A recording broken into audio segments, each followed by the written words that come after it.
Isang masamang araw sa bayan ng Diyos, hinatulan ng kamatayan sa krus ng Kalbaryo.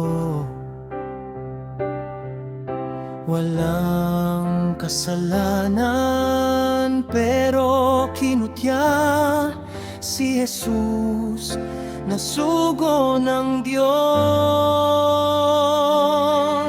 Tiniis niya ang sakit at hirap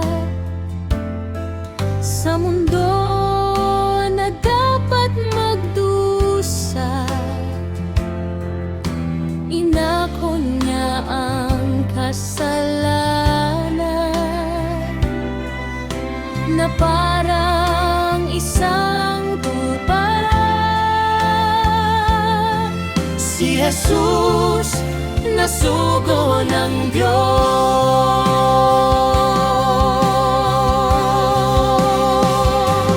At doon nga ay sinabi niya,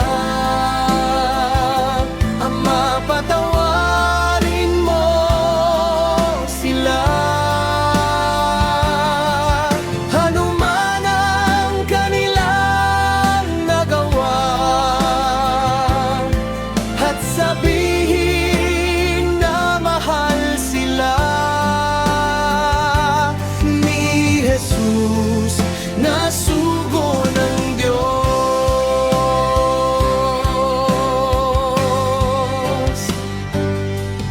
Ang matuwid na sugo ng Diyos, nag-aanyaya ng bagong buhay. Lumapit ka at tumingin sa Kanya, kay Jesus na sugo ng Diyos.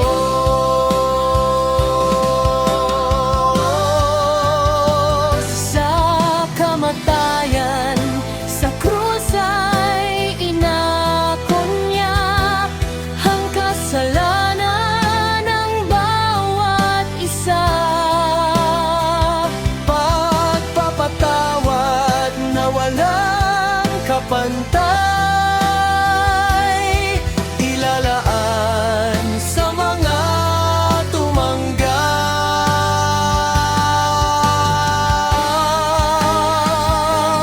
At doon nga ay sinabi niya, Ama, patawarin mo sila. Ano man ang kanilang nagawa, at sabihin na mahal sila ni Jesus na sugo